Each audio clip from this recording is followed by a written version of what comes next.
භාවනා කියන මේ උතුම් වචනේ බොහෝම ගරු කටයුතු වචනයක්. මේ භාවනා කියන කොටස් දෙකක් තියෙනවා සමත භාවනා විපස්සනා භාවනා. සමත භාවනාවෙන් කෙරෙන්නේ නිතර නිතර විසිරි පවතින නීවරණයන්ගෙන් අඳුරු වෙන මේ සිත එක්තරා කුසල් අරමුණක එකඟත්වයට පමුණවා ලීමයි.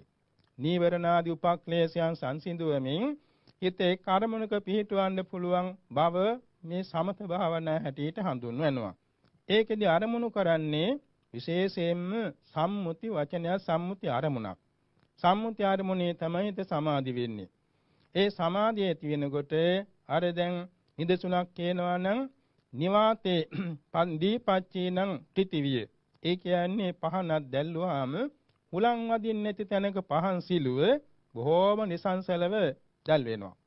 ඒකේ ආලෝකයේ පිරිසුදුයි. ඒ වාගේ නිසංසල බාට පමුණවාලීම මේ සමත භාවනාවෙන් සිදු වෙනවා. හුලංගෙන් හෙලවි තියෙන පහන් දැල්ලක් නම් ඒකේ ආලෝකයේ පිරිසුදු නැහැ. හිත පිරිසුදු වෙන්න අර හුලං වහමන් නැති තැනක දැල්වූ පහන් සිලුව වාගේ නිශ්චල භාවයට පමුණවා ගන්නට ඕනේ.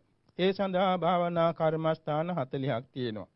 කසින භාවනා 10යි, අසුභ භාවනා 10යි, අනුස්සති භාවනා 10යි, බ්‍රහ්ම විහාර භාවනා 4යි, අරූප භාවනා 4යි, ආහාරේ පටික්කුල සංඥා භාවනා 1යි, ධාතු මනසිකාර භාවනා 1යි, සියල්ල 40යි.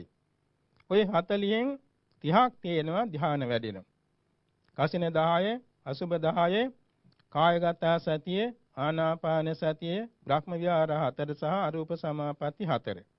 10ක් තියෙනවා ධ්‍යාන වැඩෙන්නේ නැති උපචාර සමාධි කියන කාමාචර සමාධිය ලැබෙන භාවනා 10ක් තියෙනවා.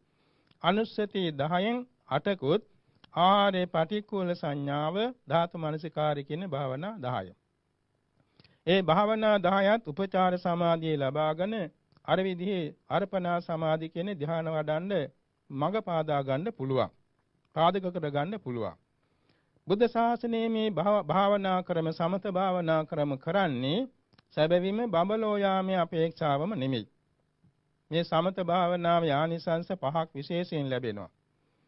දැන් බාහිර තාපසූරු අබුද්ධෝත්පාද කාලවලත් මේ සමත භාවනා වඩමින් ධ්‍යාන උපදවනවා. ඒ ඇත්තන්ගේ බලාපොරොත්තුව තියෙන්නේ බඹලෝ යන්න.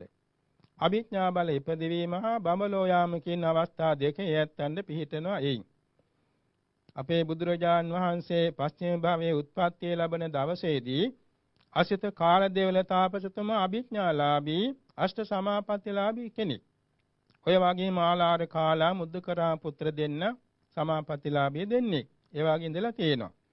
නමුත් ඒ අයට මේ විපස්සනාට යොමු වීමේ පිළිවෙතක් දන්නේ නැහැ. අපේ බුද්ධ ශාසනයේ තියෙන සමත භාවනාවේ ප්‍රධාන අරමුණ තමයි විපස්සනාවට පදනම් කර ගැනීම. සමත භාවනාවෙන් විපස්සනාවට හැල්ලා තමයි මගඵල නිවනටපත් වෙන්නේ. සමත භාවනා නොවඩා විපස්සනා වඩන ක්‍රමයක් තියෙනවා. සමත භාවනාවේදී අරමුණ සම්මුතිය අරමුණක්, විපස්සනා භාවනාවේ අරමුණ පරමාර්ථ අරමුණක්. නිදසුනක් වශයෙන් කියනවා නම් අපි කේසා කියලා හිසකේ ගැන කේසා කියන සම්මුතියෙන් භාවනා කරතොත් අපට පුළුවන් ප්‍රථම අධ්‍යාන උපදවන්න. ඒක සමත භාවනාවට අරමුණු වෙච්ච සම්මුති අරමුණක්. ඊළඟට විපස්සනාට හැරෙනකොට ඒ කේසා කියන කොටසේ එක එක හිසකේ ගහක් අරගෙන හිතින් ඒ හිසකේ ගහේ තියෙන රූප ටික වෙන් කර ගන්නවා. ඔය හිසකේ ගහක තියෙන රූප කලාප 5ක්. ඒ කියන්නේ හිසකේ ගහේ හිස වෙලා සිටි සමයේ බැසගත් මුල් තලයේ තියෙන රූප කලාප දෙකක් කියන්නේ මේ රූප කලාප 5ක් තියෙනවා. කර්මජ රූප කලාප දෙකක් තියෙනවා. කාය දසක භව දසක කියලා. චිත්තජ සුද්ධාෂ්ටක, උතුජ සුද්ධාෂ්ටක, ආහාරජ සුද්ධාෂ්ටක කියලා අටේ කලාප 3ක් තියෙනවා. රූප වාසයෙන් තියෙන 54ක්. එතකොට හිස වෙලා සිටි සමයේ බැසගත් හිසකේ ගහේ මුල් තලයේ තියෙනවා රූප 44ක්. ඊළඟට හිස වෙලා සිටි සමයෙන් උඩට මතුවෙච්ච කොටසේ තියෙනවා රූප 8ක්. උතු සමුට්ටානක රූප 8 පමණයි. ඒ රූප සියල්ලම විපස්සනා නුවණින් දැක ගන්න සමර්ථ වෙන්නට ඕනේ. ඒ සමර්ථ වෙන්නේ සමත භාවනාවෙන් ලබාගත් ආලෝකයෙන්. ඒ ආලෝකයේ මේ හිසකේ ගාට යොමු කරාම ඒ රූප කලාප වෙන්කොට දැකගත හැකි වෙනවා. දැකගෙන එක එක රූපයක් අරගෙන ඒකේ අනිත්‍යත්වය, දුක්ඛත්වය, අනාත්මත්වය කියන තුන් ආකාරයේ විපස්සනාට නගනවා. අන්න විපස්සනා කියන්නේ මේකයි. එතකොට හිසකේ ගහේ නීල වර්ණය අරමුණු කරගෙන නීල කසිනේ වඩන්න පුළුවන්. ඒක සමත භාවනාවක්. ඒ කසින භාවනාවෙන් අනතුරු විපස්සනාට හැරිලා ඒ හිසකේ ගහේ තියෙන රූප කලාප වෙන් කරගෙන ඒක ත්‍රිලක්ෂණයට හරවනවා. අන්න විදර්ශනා භාවනාව. මේ විදිහට තමයි සමත භාවනා විපස්සනා භාවනා දෙක එකකට ප්‍රත්‍ය වෙන්නේ. සමත භාවනා වැඩිමින් විපස්සනාට පහසුව ලැබෙනවා. තීක්ෂණ ලෙස නාම රූපයන් දැක ගැනීමේ ශක්තිය සමත භාවනා වඩන්නෙකුට ලැබෙනවා. එසේ නමුත් මේ ධ්‍යාන වැඩිම කියන එක හැම දිනාටම හැම වෙලාවෙම පුළුවන් දෙයක් නොවේ. ඒ සඳහා විවේකී ඕන. ගුරු උපදේශ ඕන. ඉස්සර කාලේ නම් බොහෝ දීර්ඝ කාලාන්තරවල නුවණ දියුණු කරගත්ත මහා පුණ්‍යවන්තයන්ට බොහෝම සුළු මොහොතකදී කෙටි උපදේශයකදී ප්‍රයෝජන ලබන්න පුළුවන්.